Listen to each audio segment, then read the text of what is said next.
Монгол улсын ерөнхийлөгчд авилгатай тэмцэх газрын дарга дэд даргыг санал болгодог эрх авилгатай авилгын эсрэг хуулийн 21-ээр байгаа. Тэгээ хаврын чуулганы нээлтэн дээр хэлсэн үгийг та бүхэн санаж байгаа байх. Дарга дутахгүй нэр дэвшүүлнэ гэд. Тэгэхээр ерөнхийлөгч өөрийнхөө авилгын эсрэг хуулийн 21-ийг заасан эрхээ ард түмэнтэйг хамтарч хэрэгжүүлэхээр болж байгаа. Хамтарч гэдэг маань авилгатай тэмцэх газрын дарга дэд дэргэд нэр дэвшүүлэх хүнээ ард түмнээс асууя гэж байгаа.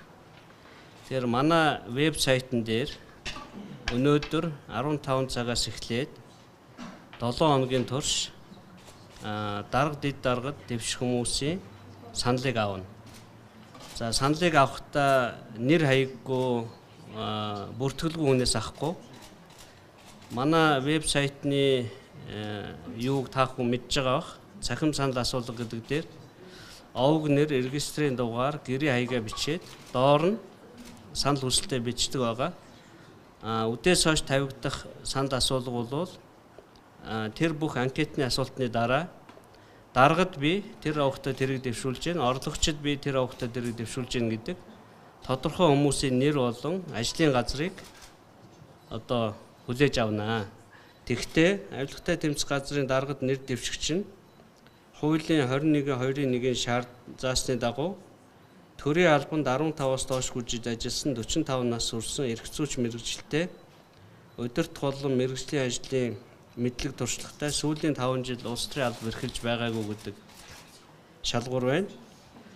21-2-2 дээр авилгатай тэмцэх газрын дэд даргад нэр дэвшигч нь төрийн албанд 10-аас доош хүчиж ажилласан эрх зүйч мэргэжилтэй гүйцэтгэх болон мөрдөн байцаах ажлын мэдлэг туршлагатай сүүлийн 5 жил улс төрийн албан тушаалд эрхэлж байгаагүй гэдэг ийм хоёр шалгуур байгаа. Тэгэхээр энэ шалгууруудыг тус тусанд тавиад энэ шалгуур хангасан хүмүүсийг дэвшүүлнэ. Хамгийн олон давтагдж байгаа нэг хүн инх бол гэдэг хүн нэг мессен дээр нь 3 хүний нэр дэвшүүлдэг юм уу. Тэгээд энэ 3 хүмүүсээс хамгийн олон санал авсныг ерөнхийлөгч их хурл руу дэвшүүлэх ийм саналтай байгаамаа. Одоогийн 2 хүн бүрэн эрхийн хугацаа нь 21-5-ын дагуу дууссан байна. Өнгөрсөн оны 11 сард хоёулаа хүний оронд томилогдсон учраас хугацаа дууссан гэж үзээд шинээр нэр дэвшүүлэх гэж байгаа. Тэгээд энэ хүмүүсийн томилгоог улсын их хурл зөвшөөрөд томилох юм бол эх 7 хоногийн сүүлээр ч юм уу энэ авилгатай тэмцдэг байгууллага шинэ удирдлагатай болох ийм боломжтой гэж үзэж байгаа. Тэгээд энэ зарлалыг хэлэх гэж орж ирлээ. Асуултанд хариулъя.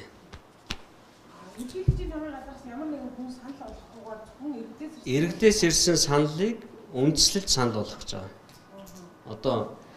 Шаардлага хангасан хүмүүс энэ чинь зүгээр хин нэгэн хүн олон нийтийн зөвлөлийн баасан санал болгоод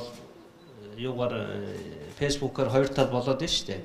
Тэрийг ерөнхийлөгч анзаараад жишээ нь бол энэ 15 жил 10 жил гэдэг шаардлага хангах байгаа учраас санал болгож болохгүй байгаа. Тэрнтэй адилхан нэр дэвшүүлэх гэж байгаа иргэд маань энэ хуулийн 21-р зал 21-2-2-1 заасан шаардлагуудыг заавал баримтлахгүй бол хаа хамаагүй нэр дэвшүүлж болохгүй гэсэн.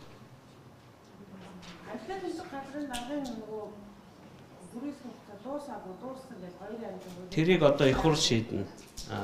Манай ерөнхийлөгчийн тавгын газрын хуульчдын үзэж байгаагаар бол дууссан. Энэ шинэ их хурл гараад төрийн албан зөвлөлийн 2 гишүүнийг хатахгүй даваа очиргээд 2 гишүүнийг халсан байгаа. Тэгвэл яг адилхан залтаар нөхөн томилогдсон хүнийхээ хугацааг дуустал яана гэдэг хуулийн дагуу тэгээ хуульч алтан гэвэл үндсэн хуулийн зэцэд гомдол гаргаад төрүүчийн их хурлын 6 жилээр томилсон хүчинтэй гэж заргалдаад үндсэн хуулийн зэс болохоор хүчингүй. Нөхөн төмөлсөн хүний хугацаагаараа хэмжигдэнэ гэдэг ийм шийдвэр гарцсан учраас авилгатай тэмцэх газрын хувьд төрийн албан зөвлөлтөд мөн адилхан ийм процесс явах ёстой гэж президент байгаа учраас тэгж үзэж байгаа. 7 хоног.